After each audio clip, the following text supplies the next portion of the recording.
Mulroney's path to the Prime Minister's office kicked off in the early 80s as an opposition leader. There to watch much of it unfold was Terry Milewski. The former CBC News senior correspondent says following Mulroney's campaign and career was full of memorable moments. Oh, I remember that well. He made damn sure we did remember it, of course, because Mulroney was such a natural politician, such a good talker, and he was at that point sweeping to victory, a huge landslide victory in '84.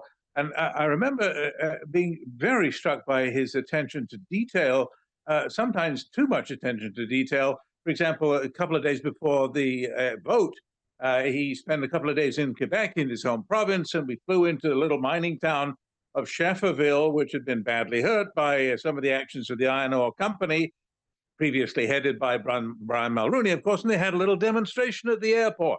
It was a very tiny little protest led by a local union leader, and I guess I must have mentioned this in my story because later that night, Mulroney was not only aware of the story, but he had all the details on the life and career of the union leader who led this little protest of no consequence whatsoever. And Mulroney was jabbing his finger in my chest saying, "Terry, you shouldn't pay attention to this guy. And here's why, because I have all the details of his life and career and why he's disreputable." And I remember thinking at the time, why does he even care? But he did sweat the details. He did pay attention to details. And sometimes, of course, it tripped him up. But his facility with knowing everything that he possibly could about everything and being ready for prime time, that brought him, he deserved that smashing victory. Yeah, it's so interesting. You talk about how he wasn't afraid to challenge you on your reporting. Tell me a little bit more about that. What was his relationship like with the press?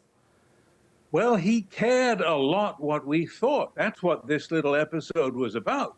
I mean, I wasn't the only one to mention this. You know, there were quite a few other people around involved, and I think some of them got their finger jabbed in their chests as well, because he cared. You remember the expression which clung to him. What are the boys saying? What are people saying about me? Was very important to Mulroney. And I remember also thinking in later years, I learned something from that because I was in Washington for a while covering Bill Clinton. And I remember feeling that I had a bit of an advantage covering Bill Clinton because I'd already covered Brian Mulroney. I knew a little bit about these slick talkers. Remember, they used to call Clinton Slick Willie. And well, yes, for many Canadians, Brian Mulroney was a little too slick too, wasn't he? And I think that need to be loved a little bit too much and by everyone did trip him up sometimes. You know, one of the election promises that brought him into the Prime Minister's office was to restore relations with the United States. And he did, as you say, have close relationships with both Presidents Reagan and H.W. Bush. How would you describe his efforts on that front? Well, I mean, he did very well at it, although sometimes it was a little cringe-making. I mean, I'm thinking, for example, of the Irish Eyes Are Smiling episode of the Quebec City Summit with Ronald Reagan, where, you know, I mean, if you look at that old videotape now, it's a little bit embarrassing with Mulroney sort of sucking up to Reagan a little bit. Reagan, by the way, didn't really contribute very much to this heartbreaking duet of Irish Eyes Are Smiling.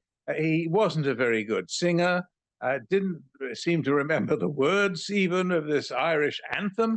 And Mulroney, of course, was ready for prime time, as always, and boomed in with his ringing baritone. When Irish eyes are smiling, he sounded great. When Irish eyes are smiling, sure they seal your heart away. But he overshadowed Reagan, and for a lot of people, it was a little bit over the top, wasn't it? And they thought that Canada was kissing up to Reagan excessively, and they didn't like that feeling. Huh. You know, Mulroney's tenure came at a very challenging time in this country. What do you consider the hallmarks of his time while he was the Prime Minister?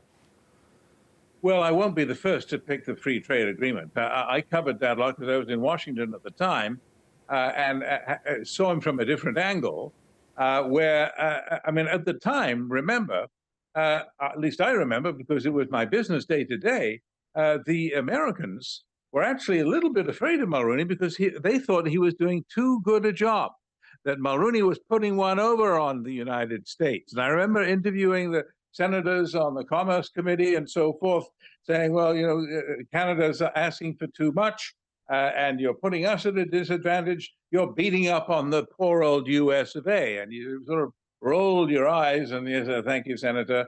Next interview, please. But at the time, they really, I mean, it was a compliment to Mulroney that they were afraid he was getting too good a deal. That was that. I was criticized, and the CBC was criticized at the time from the right because we were putting on the air too often, the complainants felt, those who criticized the Canada-US Free Trade Agreement as proposed because it was too good for Canada.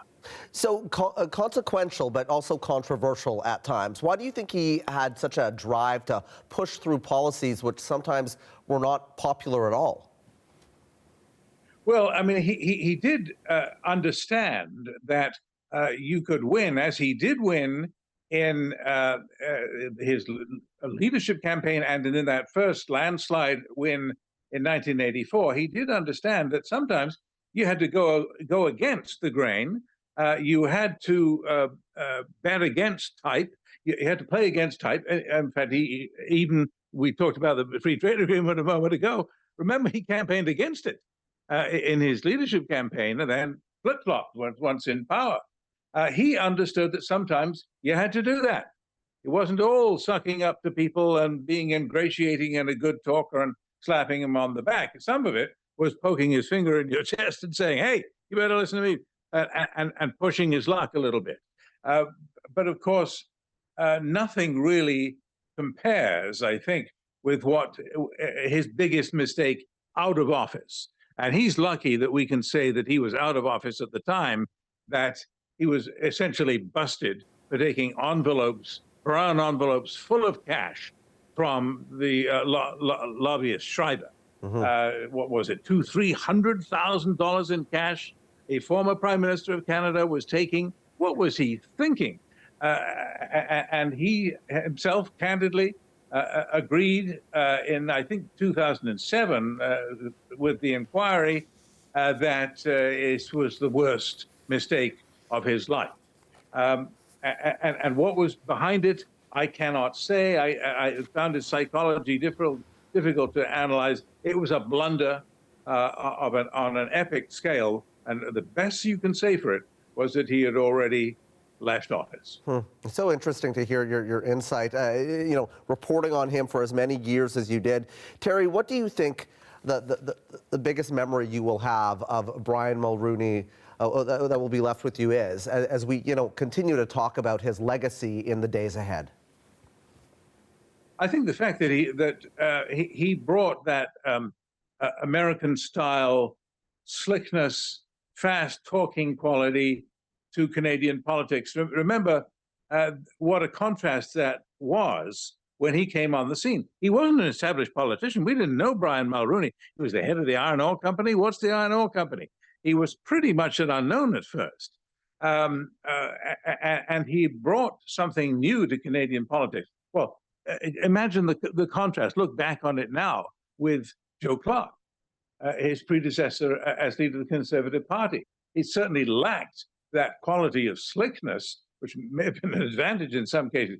And what a contrast he was. This is why essentially he won that 84 campaign with such a smashing victory, was the contrast with the aloof, elegant, intellectual Pierre Trudeau. He was different. He was a man of the people, up from the working class, made good, and could be really funny in both official languages. Now, you remember Pierre Trudeau telling jokes, Joe Clark telling jokes in both languages fluently? No. Mulroney was different. He was a breath of fresh air to a lot of Canadians. As I said earlier, you have to admit it, that whether you like his policies or not, he deserved that landslide victory in '84. And I suppose you would have to add, though, that after some of his failures, Meech Lake included, you would have to say that he probably deserved being basically booted out and submitting his resignation when he did in, '93, I guess. Terry, appreciate your time so much this evening. That is Terry Milewski, former CBC senior correspondent.